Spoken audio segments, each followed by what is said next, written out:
મિત્રો સ્વાગત છે તમારું અમારી ચેનલ ગુજ્જુ લવ પહેલી ચેનલમાં। તો મિત્રો આપણે આજે એવી સ્ટોરી વિશે વાત કરવાના છીએ કે તમે સાંભળીને ચોંકી જશો।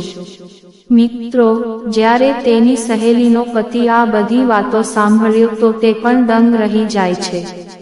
તે પણ વિચારવામાં મજબૂર થઈ જાય છે। હવે આ જ રીતે ધીમે ધીમે સવારનો સમય થાય છે। જ્યારે સવાર થાય છે ત્યારે તેની સહેલીનો પતિ વંદનાના સસરા પાસે જાય છે અને જે ઘરની બહાર કોઈ કામ કરતો હતો તેને કહે છે કે કાકા, પ્રકાશ ઘણા વર્ષોથી ઘરે આવ્યો નથી, તેને હવે ઘરે બોલાવો। આખરે તે પરદેશમાં શું કરી રહ્યો છે, તેને ઘરે બોલાવો, ખૂબ જ જરૂરી છે। મિત્રો વંદનાના સસરા કહે છે કે તમે શું વાત કરી રહ્યા છો? પ્રકાશ ઘરે આવી જશે તો પછી કેવી રીતે ચાલશે? તેને એક દીકરી છે, તેનું પણ વિચારવું પડશે, પરિવારનું જોવું પડશે। તે ઘરે આવીને બેસી જશે તો અમે તો ભૂખે મરી જશું। આવું કાંઈ થઈ શકે નહીં। તે 1 વર્ષ પછી આવશે અને 1 મહિનો રોકાઈને ફરી ચાલ્યો જશે। પરંતુ મિત્રો વંદનાની સહેલીનો પતિ કહે છે કાકા, તેને બોલાવો, આમ જ તમારી ભલાઈ છે। મિત્રો જ્યારે તે સ્ત્રીનો પતિ આ રીતે જીદ કરે છે અને તે વારંવાર કહે છે ત્યારે વંદનાના સસરા કહે છે આખરે વાત શું છે? તમે આ રીતે જીદ કેમ કરી રહ્યા છો? આખરે શું થયું છે? મિત્રો ત્યારબાદ તે સહેલીનો પતિ વંદનાના સસરાને સમગ્ર વાત કહે છે। તે આખરે આ રીતે ચાલી રહ્યું છે તો તમારી વહુ જાન પણ જશે। આગળ જતા તમારા પરિવારમાં ઘણી મુશ્કેલીઓ આવશે। આથી જ હું કહું છું કે પ્રકાશને અહીંયા બોલાવો। દોસ્તો તે માણસની વાત સાંભળ્યા પછી વંદનાના સસરાની પણ જમીન સરકી જાય છે। પછી સસરાના મનમાં એક વિચાર દોડવા લાગે છે અને તે જ વહુને પ્રત્યે તેની હેત ખરાબ થઈ જાય છે।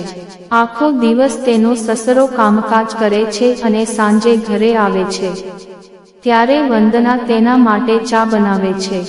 જ્યારે તેને ચા આપવા જાય છે ત્યારે વંદનાનો સસરો પૂછે છે કે વહુ, તું તે દિવસે હોસ્પિટલ કેમ ગઈ હતી? વંદના આ વાત સાંભળી અને ગભરાઈ જાય છે અને મનમાં વિચારે છે કે કદાચ મારા સસરાને ખબર પડી ગઈ હશે। પછી વંદના કહે છે મારી તબિયત થોડી ખરાબ હતી એટલે દવા લેવા માટે ગઈ હતી। તે પછી વંદનાનો સસરો કહે છે તું બહાનું શા માટે બનાવે છે? મને બરાબર ખબર છે કે તારા માટે શું થયું છે। તું હોસ્પિટલ શા માટે ગઈ હતી? જો હું બરાબર જાણું છું કે તને આ ઉંમરે કેટલીક જરૂરિયાતો હોય છે અને પ્રકાશ પણ નથી, એટલે જ્યારે તારું મન થાય ત્યારે તું મને કહી શકે છે। હું આ બધું કરવા માટે તૈયાર છું। હું તારા કામ કરી શકું છું। આટલી ખતરનાક હરકતો શા માટે કરી રહી છે? આમ તારી જાન પણ જઈ શકે છે। સસરાની વાત સાંભળી વંદના પહેલા તો ખૂબ ગુસ્સે થાય છે, પછી તેના સસરાને ખૂબ જ કર્કશ શબ્દો સંભળાવે છે અને કહે છે તમને શરમ આવી જોઈએ। હું તમારી વહુ છું, તમે તમારી પોતાની વહુ સાથે આ પ્રકારની વાતો કેવી રીતે કરી શકો છો? વંદના તેના સસરાને ઘણી બધી વાતો કહે છે, ગુસ્સે થઈને ત્યાંથી રવાના થઈ જાય છે। પછી તે રસોડામાં જાય છે અને ખાવાનું બનાવે છે।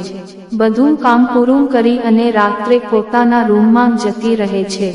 રાત્રે જ્યારે સૂઈ રહી હોય છે ત્યારે તેને ઘણું વિચારે છે, જો હું આ પ્રકારનું કામ બહાર જઈને કરું તો મને મોટો ખતરો થઈ શકે છે। જો કોઈને ખબર પડી જશે તો મારા પરિવારની ઇજ્જત નીલામ થઈ જશે। તો શા માટે હું આ બધું બહાર જઈને કરું? આ બધું ઘરે જ કરી શકાય એમ છે। કરવાથી ઘરની ઇજ્જત પણ બચી જશે અને કોઈને કશી ખબર પણ નહીં પડે। દોસ્તો આ બધું વિચારી અને રાત્રે લગભગ 1 વાગ્યાના સમયે તેના રૂમમાંથી નીકળી અને સીધી તેના સસરાના રૂમમાં જાય છે। સસરાના રૂમમાં પહોંચ્યા બાદ તે પોતાના સસરાને કહે છે જુઓ, હું તમારી વાત માટે તૈયાર છું, પણ આ વાત કદી બહાર આવી નહીં જોઈએ. તમે બહાર જઈને આ વાત અંગે કશું કહેશો નહીં.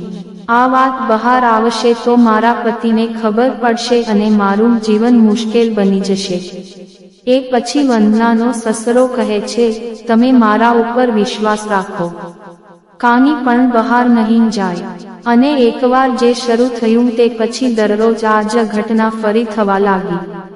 બંને સસરો અને વહુ રંગ રલિયા મનાવે છે. આ રીતે 2 મહિના વીતી જાય છે. પછી એક દિવસ બપોરના 3 વાગ્યાની આસપાસ તે સ્ત્રી જે વંદના સાથે હોસ્પિટલમાં ગઈ હતી તે વંદનાના ઘરે આવે છે. ઘરની અંદર આવી અને વંદનાને બૂમ પાડે છે, વંદના, તું ક્યાં છે? એ અવાજ વંદના સાંભળી લે છે, પણ એ સમયે તે પોતાના સસરા સાથે હતી. તેથી અંદરથી જ જવાબ આપે છે, બહાર રહેજો, હું આવું છું. આટલું કહી તે ઝડપથી પોતાના કપડાં પહેરવા લાગે છે. પણ ધીરે ધીરે તે સ્ત્રી વંદનાના રૂમ પાસે જાય છે. રૂમનો દરવાજો ખુલે એ સમયે જ વંદના બહાર નીકળે છે. પરંતુ એ દરમિયાન તે સ્ત્રી વંદનાના સસરાને રૂમમાં જોઈ લે છે. પછી તરત જ સમજી જાય છે કે વંદના અને તેના સસરા વચ્ચે કંઈ ખોટું ચાલી રહ્યું છે. એ સ્ત્રી એ સમયે થોડી વાતચીત કરી અને પોતાના ઘરે ચાલે જાય છે. ધીરે ધીરે આ ખબર આખા ગામમાં ફેલાઈ જાય છે. તે જ ગામનો એક માણસ પ્રકાશ, વંદનાનો પતિ, ને ફોન કરે છે અને આ વાત જણાવે છે. આ સાંભળી પ્રકાશના તો પગ નીચેની જમીન સરકી જાય છે. તરત જ તે પોતાની પત્ની વંદનાને ફોન કરે છે અને પૂછે છે, શું તારા વિશે જે કશું સાંભળ્યું છે તે સાચું છે? હવે વંદના તરત જ રડવા લાગે છે. રડતા રડતા પોતાના પતિને કહે છે, તમને મારા ઉપર વિશ્વાસ નથી, પણ ગામના લોકો ઉપર છે. હું મારા સસરા સાથે આવું કેવી રીતે કરી શકું? તેઓ મારા પિતા સમાન છે. આ રીતે વંદના પ્રકાશને ફોસલાવી અને સમજાવી લે છે. વાત છૂટી જાય છે. ધીરે ધીરે 1 મહિનો પસાર થઈ જાય છે. પણ 1 મહિના પછી પ્રકાશને ફરી ગામમાંથી કોઈ વ્યક્તિ ફોન કરે છે અને કહે છે કે વાત ફરી ચાલે છે. પ્રકાશ ઘણો ગુસ્સે થઈ જાય છે. તે નિર્ણય કરે છે કે હવે તેને ઘરે જવું જ પડશે. પ્રકાશ તરત જ ટિકિટ બુક કરે છે અને ગામ તરફ નીકળી પડે છે. ગામ પહોંચીને સીધો જ તે સ્ત્રી પાસે જાય છે, જે વંદનાની સહેલી છે. તે સ્ત્રી પાસે જઈ અને બધી હકીકત પૂછે છે. એ સ્ત્રી કોઈ પણ વાત છુપાવતી નથી. તે પ્રકાશને બધું સાચું કહી દે છે અને વંદના તથા તેના સસરાની તમામ હરકતો જણાવી દે છે. આ બધું સાંભળી પ્રકાશ ગુસ્સે થઈ જાય છે. તે સીધો પોતાના ઘરે જાય છે અને પોતાની પત્ની વંદનાને જોરદાર માર જાય છે અને ઘણું બધું સંભળાવે છે. પછી તે વંદનાને કહે છે, તું તારો સામાન પેક કરી નાખ. હવે તારે મારી સાથે રહેવાનું છે. મિત્રો, પ્રકાશ સમજી ગયો હતો કે પત્નીને એકલી ગામમાં રાખવી એ તેની મોટી ભૂલ હતી.